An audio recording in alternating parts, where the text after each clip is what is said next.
Hi, thank you for coming. Welcome in. It's nice to see you. I hope you had a good week. Just a reminder, my name is Eloise. I'm your practitioner. And I just want to recognize that we have been over the informed client consent form. So this week, I wanted to kind of do a little introduction into a couple things. First thing, I want to discuss is the CBT model that we use. So have you ever heard of it before? Are you familiar with it? Perfect. Okay, I'm just going to explain it a little bit. So the CBT model focuses on thoughts, emotions, and behaviors that take place based on a situation. So I'll break it down a little bit. So a troubling event occurs, so this will be the situation. After this troubling event occurs, you will have, so I'll just give an example of a troubling event. You get a bad grade on a test. After this situation happens, a thought will occur. And these thoughts are formed by you interpreting a situation in a certain way. So, for example, if you got a bad grade on a test, thought might be, I'm not good enough, or something like that, you know? And then after this thought is formed, then a feeling or an emotion is formed based on said thought. So, for example, I'm not good enough, you might feel sad, just shame, things like this. And then following this thought, you will have an action or a response because of it. So this will be the behavior. So it's kind of like a big circle. Thoughts, emotions, behaviors, or I guess a triangle kind of. And these all kind of interconnect with each other. So through the CBT model, we're able to hopefully challenge the thoughts that you might have in order to change the behavior or the reaction that you might have to future difficult situations or situations that you might struggle with. And this will hopefully improve the feelings or emotions that you have based on said situation, thoughts, and behaviors. So yeah, any questions on that? Okay, great. So I wanted to introduce you to a concept that we will be working on together. I'll introduce it, describe it to you, and then later on we'll do it together. So, have you ever heard of something called a thought record? Okay, so a thought record is basically a data sheet, essentially. It's a written record that focuses on negative automatic thoughts, which I will be referring to as NATs in the future. So negative automatic thoughts are NATs for short form. And this thought record is kind of a way to understand these thoughts and be able to alter them in a more positive or helpful way for you. So this can be done as a collaboration, or you can do this thought record on your own. So I brought my own blank thought record, and I was just gonna go through it and explain it to you a little bit, and then maybe we can do it together.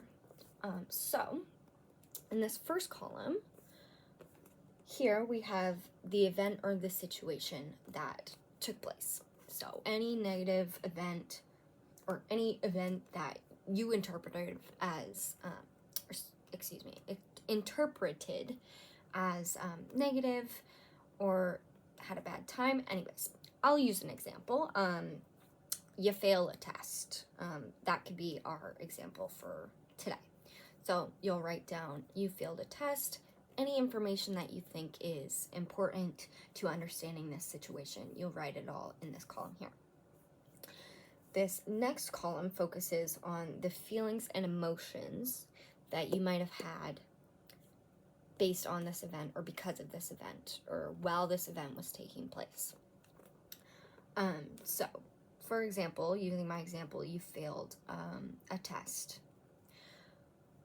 There can be a lot of emotions and feelings attached to this situation, but things like guilt, shame, sadness, kind of things like that. And you'll write them all down, any negative emotions and feelings that you have, you'll write them all down here.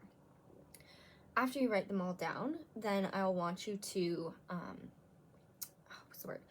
kind of grade them based on like the severity of said emotion.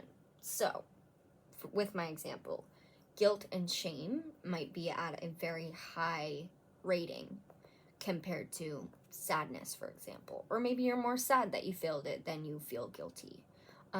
So on a scale of 1 through 10, or as a percentage, kind of whatever rating scale you want to do, you'll write them all down there. So, and have a rating for every single emotion you have as well.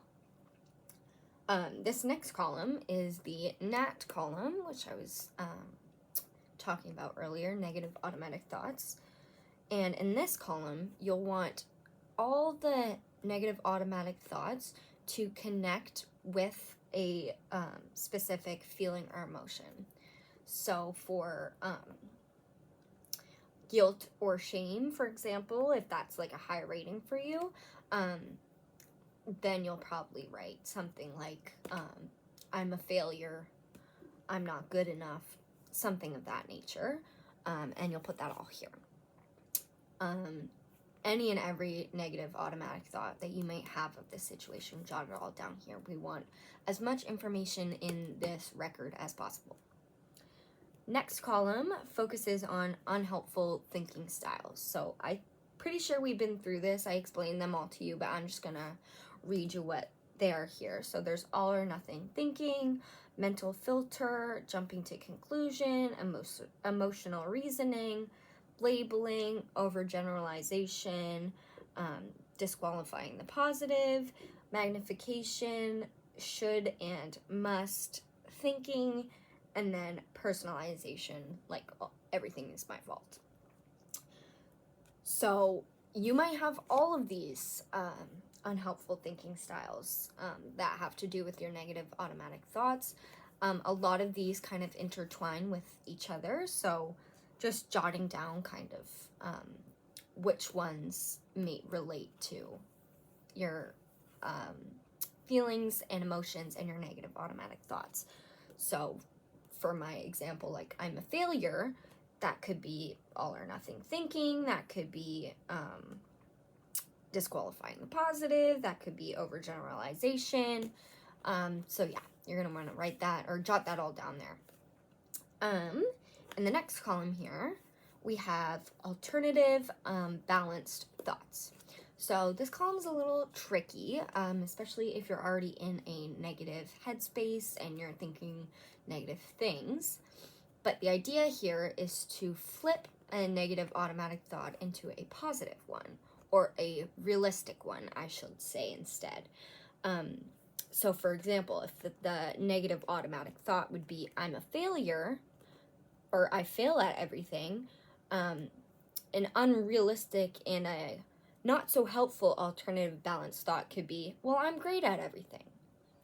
If you don't think that's true, then you shouldn't be writing that down, right? Not everyone's great at everything. We're all humans. We all have flaws. So something more realistic could be, just because I failed a test, it isn't the end of the world. Or failing a test isn't gonna, my world isn't gonna come crashing down. You know, something like that, that'll kind of help.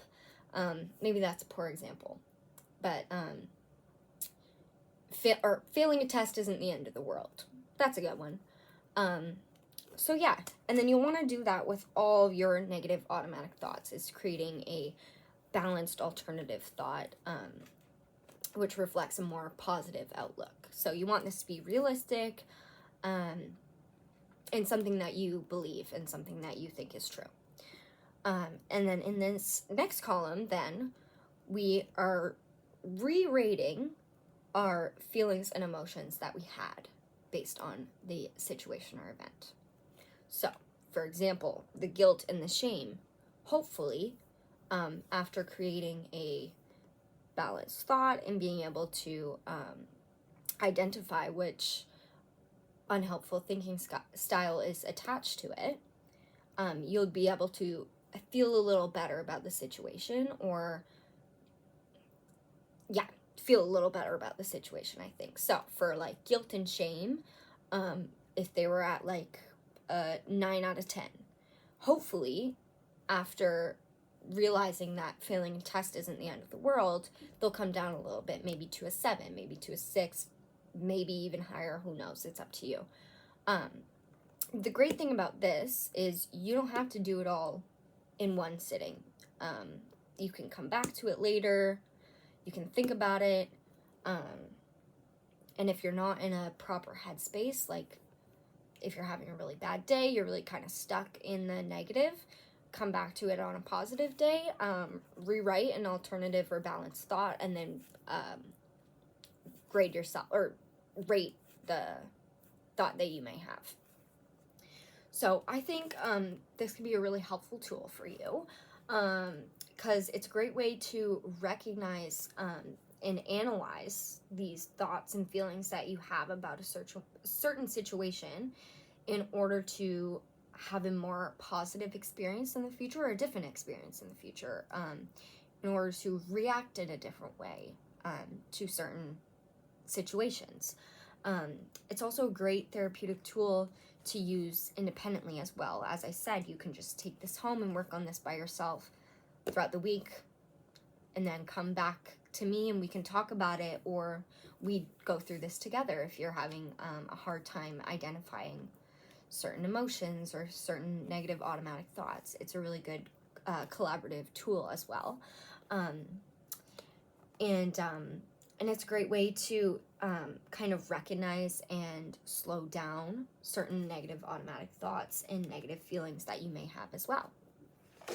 So yeah, thank you so much. If you have any questions, let me know. We're gonna work through this together, and then I'm gonna give you one as well to take home to work through throughout the week. So thank you.